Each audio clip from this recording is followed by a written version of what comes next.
Hi everyone, welcome to AMC Movie Talk for movie fans. I'm your host, Clark Wolf, and this is our daily show bringing you the latest in movie news with insight into what it all means.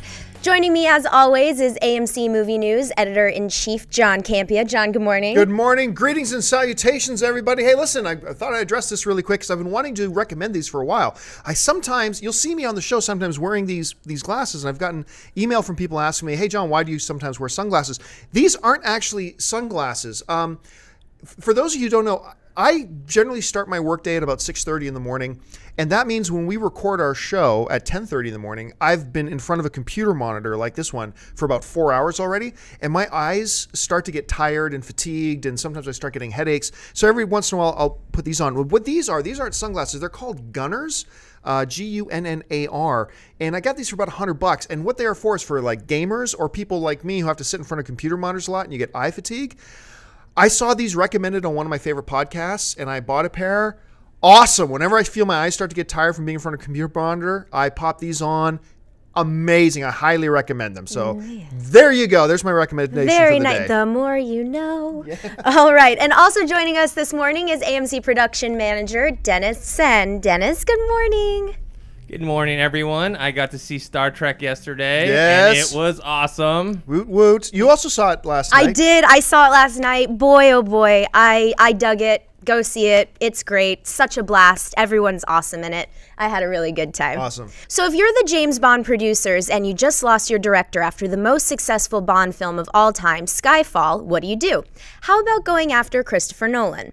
According to reports, Bond producers Barbara Broccoli and Michael G. Wilson have been meeting and talking with Dark Knight director Christopher Nolan about possibly taking over the Bond franchise. Skyfall director Sam Mendes walked away from Bond when he said his current schedule and commitments would not allow him to have a new Bond film ready when the studio would want it. John, what would you think of Christopher Nolan as the next James Bond director? Look, I talk about this all the time. I hate it when like a new movie gets mentioned and instantly people go to one of three directors. When it was just after Lord of the Rings, everybody said, oh, get Peter Jackson to direct that. Get Peter Jackson to direct this and this and this and this. And never thinking about good fit. And lately, a lot of it has been, oh, get Christopher Nolan to direct that. Get Christopher Nolan to direct the Pokemon movie. Get Christopher Nolan to direct this. But this is actually a really good fit. This makes sense in my head, at least stylistically, the way he handles narrative, the way he can clearly handle action. He clearly knows how to handle iconic, huge pop culture figures and characters. This would be a remarkable fit, but let's not get too excited yet. Fact of the matter is, Sam Mendes had to step away from Bond because Bond wanted a new Bond film in theaters within 3 years, and that just did not work with Sam's schedule. He couldn't do it, so he stepped away. Well, Christopher Nolan's got this little film called Interstellar that he's working on now, that he's got Matthew McConaughey and Anne Hathaway on, that he is working on and developing. I don't know how on earth Christopher Nolan could do this film and have a Bond film ready in 3 years. So one of a couple things are going to have to happen here. Either Christopher Nolan puts Interstellar on the shelf, which I do not think he's going to do, or James Bond producers agree to push the film back even more, which they don't want to do because they want to strike while the iron's hot.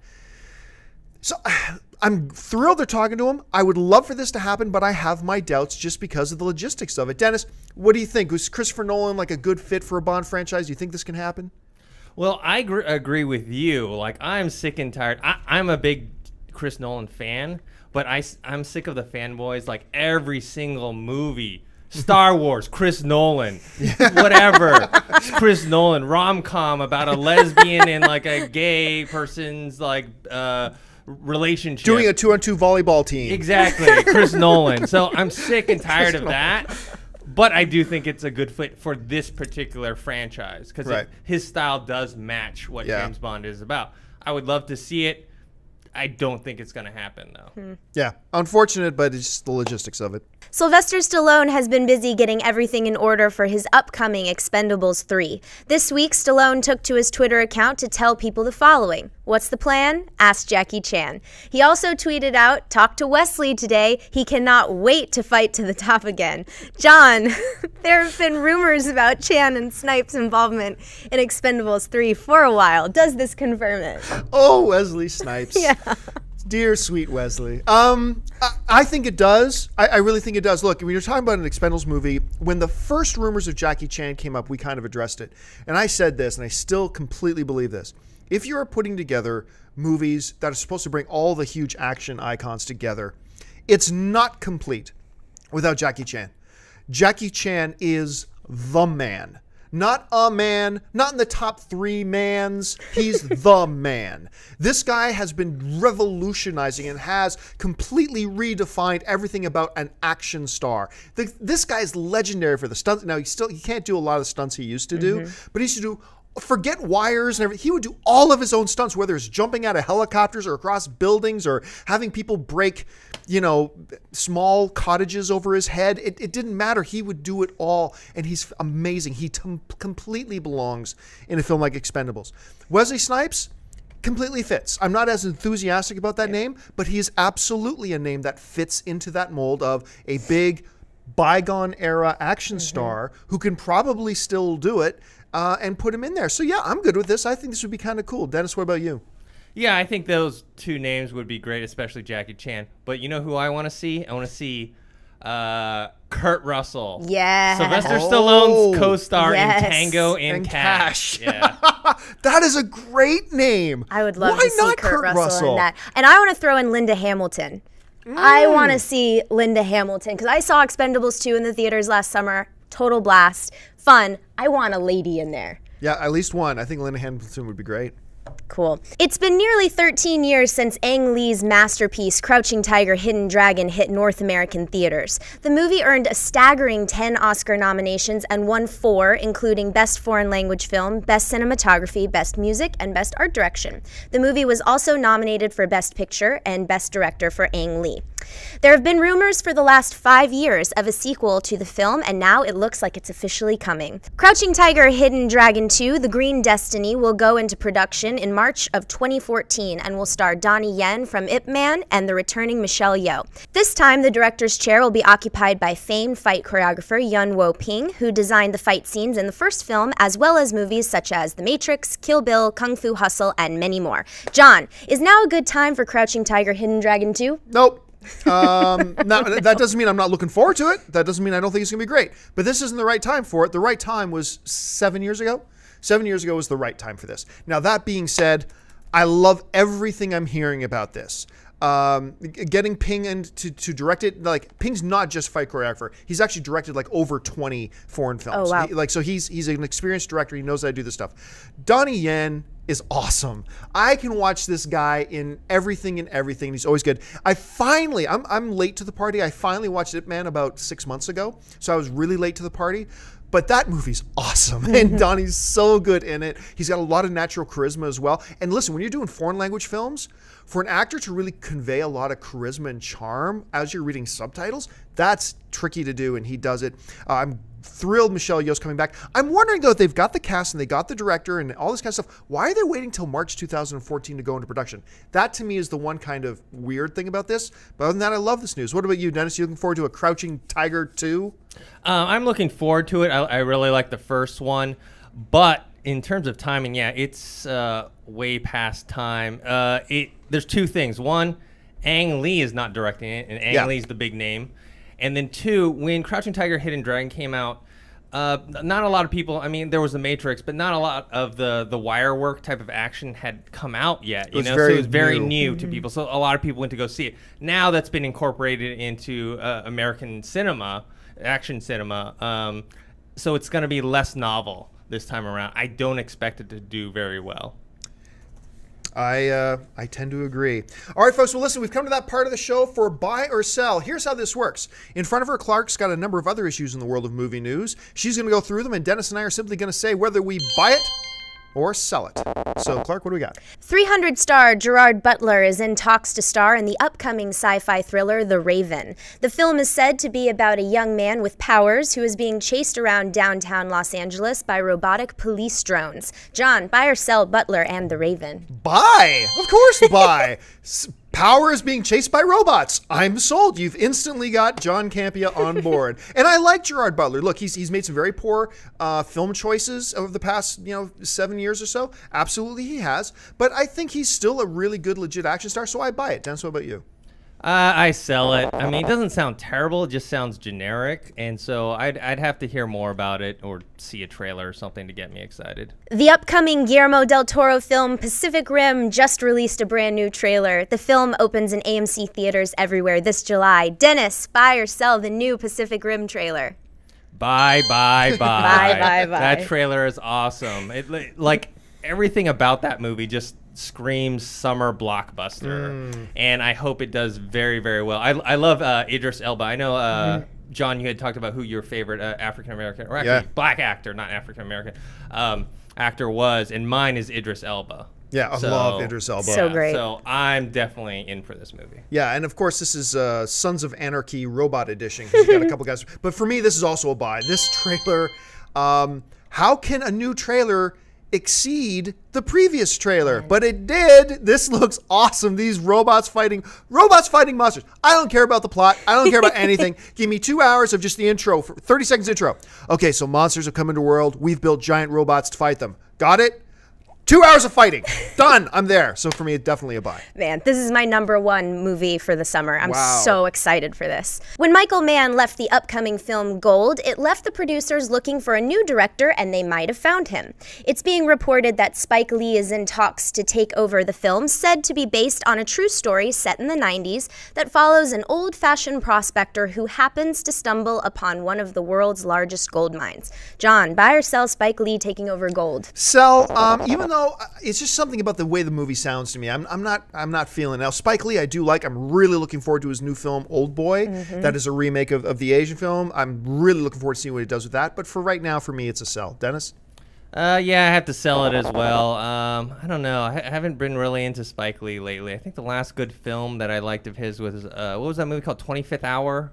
Was it the one with Edward Norton? Oh my goodness, right. Yeah. So yeah, not that interested in this. All right. Bruce Willis is set to lead the thriller Expiration. According to Variety, Willis will play a hitman who is poisoned and has to find a cure before he expires. Dennis, buy or sell the sound of Expiration?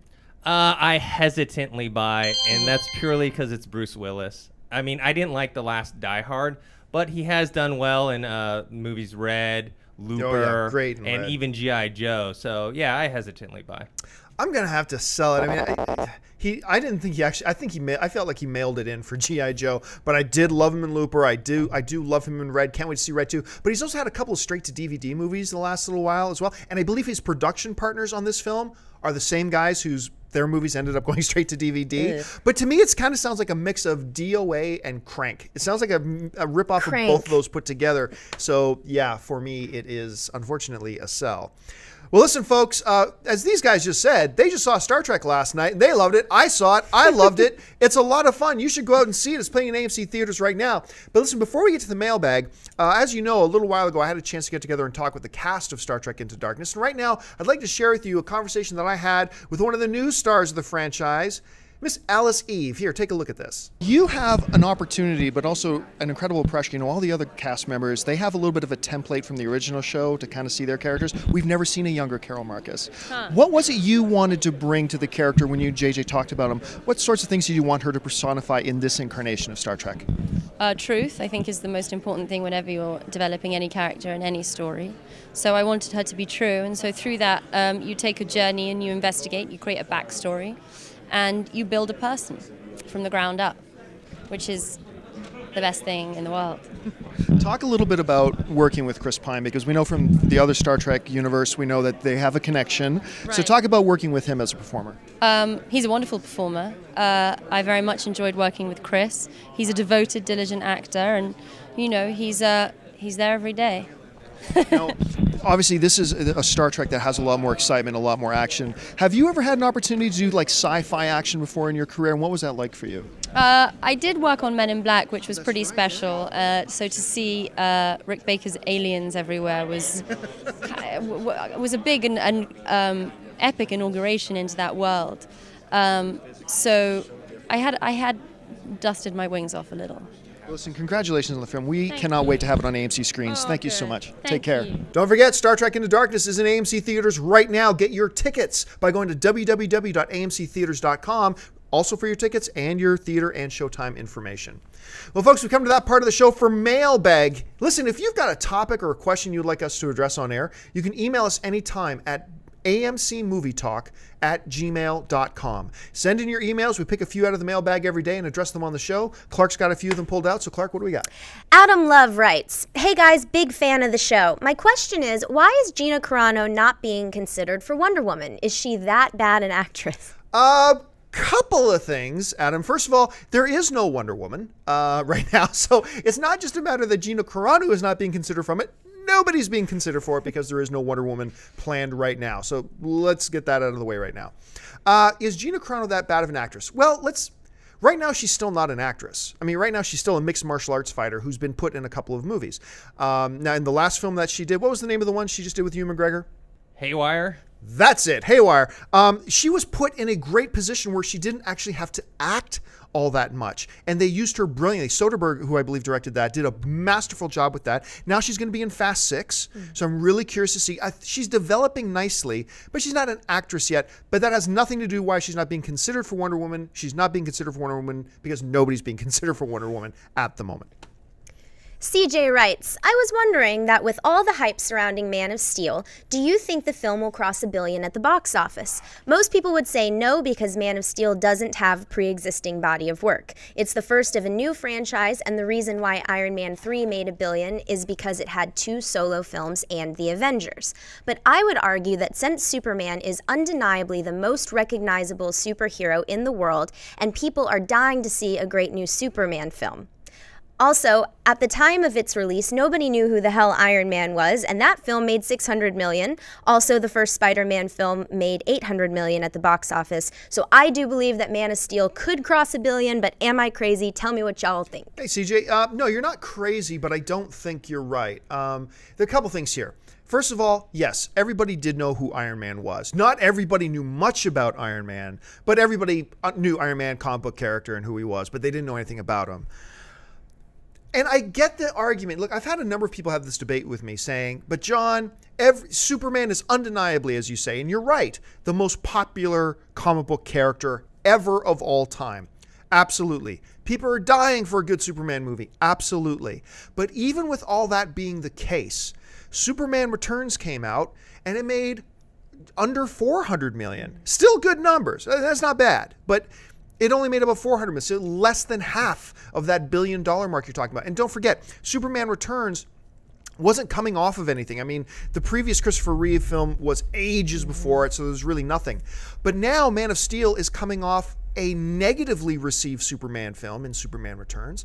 So it's fighting a bit of an uphill battle. Look, Man of Steel is going to be awesome. I'm predicting it's going to be the best movie of the summer by a mile. I believe it's going to be that good. And I think that sets the stage very well for Man of Steel 2 and how much money that movie can make. But right now, it's fighting a bit of an uphill battle. So no, I don't think it'll hit the $1 billion mark. I hope you're right. I'm cheering that you're right. But I think it's going to be closer to that Spider-Man number, maybe somewhere between 700 and 800 million. Anandi Mishra writes, "It's been reported that the child actor who played Harley in Iron Man 3, a.k.a. Ty Simpkins, has been signed by Marvel to do a 3-movie deal. So what does it mean? I.e., what role do you guys see him playing in the future Marvel Cinematic Universe?" First of all, thanks for the question. I love this kid in Iron Man 3. I think I've said this before. My favorite parts of Iron Man 3 are the exchanges between Ty and Robert Downey Jr. in that movie. I just think they're so witty and so quick. I just loved it. I ate it up. But let's clear up a couple things. Ty was not just signed to a 3-film deal. He signed a 3-film deal when he signed up for Iron Man 3. And this is common practice. Whenever they sign people up for a franchise film like this, they sign them to a multiple film deal. But that does not mean the studio is obligated to use them or that they even have plans to use them.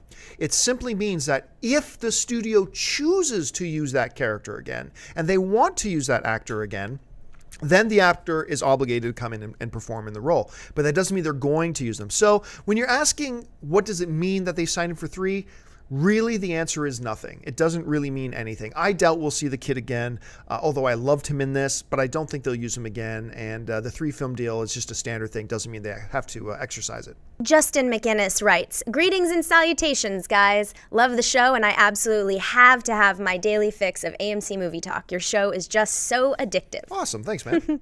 I was wondering if there has been any news on the RoboCop remake. I heard a while back that they were planning on making it, and I think it would be awesome with today's technology and special effects. Any info would be greatly appreciated. Actually, you did hear right, except they're not making it. They've made it. It's done. It's in the can. They filmed it. Actually, a lot of it filmed in my hometown of Hamilton, Ontario, Canada, where they shot a lot of that up there. It's got guys like Samuel L. Jackson, Michael Keaton, Jay Baruchel, Gary Oldman, a whole bunch of really good people are in this. It comes out in 2014. So you heard right, they're making it, but it's already done. It's in the can, coming out in early 2014. I'm so excited for Michael Keaton to be a bad guy. Except for one thing, I'll say this. Dennis got some images here. I don't like the look of the new RoboCop. Me neither. I don't like it either.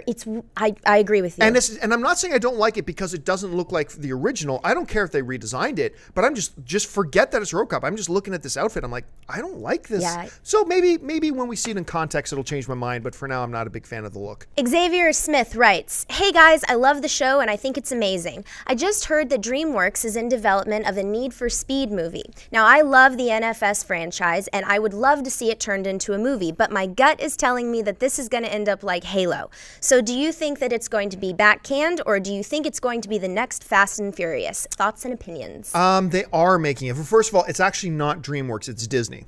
Disney is producing this film, and they're already into production, as a matter of fact. Next month, Disney's flying me to Detroit to go visit the set of Need for Speed, where they're already filming and stuff like that. It's got guys like Aaron Paul, the aforementioned Michael Keaton, and it's got Dominic Cooper in it. Now, a lot of people, when they think of Dominic Cooper, they think of playing Tony Stark's father in Captain America, playing the elder Stark, and that's great. But Dominic Cooper, I believe a real argument could be made that he should have been nominated for an Academy Award for Best Actor for this little film he did a couple years ago called The Devil's Double, where he plays Saddam Hussein's son's body double. It's a nice movie. It kind of ruined itself near the end, but the performance that Cooper gives in it should make you excited for absolutely any movie he's going to be in, including Need for Speed, which is coming from Disney, not DreamWorks, and I'm going to go visit the set next month, and I'll tell you all about that when it happens. Well, folks, that'll do it for us. We've run out of time. Thank you so much for joining us today. Listen, while I've got you, before you do anything else, stop what you're doing. Click that subscribe button. Become a subscriber to our AMC Movie News YouTube channel. It'll keep you up to date on everything going on in the world of movie news and, of course, our daily AMC Movie Talk show. Make sure you follow us on Twitter at twitter.com/AMC Theaters. Like us on Facebook at facebook.com/AMC Theaters. And listen, go on out and see Star Trek tonight or Iron Man 3 or The Great Gatsby or anything. Head on over to www.amctheaters.com for your theater, showtime, and movie ticket information. Once again, click that subscribe button. I want to thank, as always, our very lovely host, Miss Clark Wolf. Thank you so much for having me, John. The one and the only, the guy who makes everything run around here, Mr. Dennis Zen. Thanks for having me. And most of all, thanks to you guys. Listen, the most important part of the show is absolutely not what we have to say. It's what you have to say. Make sure you jump on down to the comment section. Leave your thoughts on any or all the topics we discuss here today. Tell us why you agree. Tell us why you disagree. That's the most fun part about being a film fan. So until next time, my name's John Campia for AMC Movie News. And until then,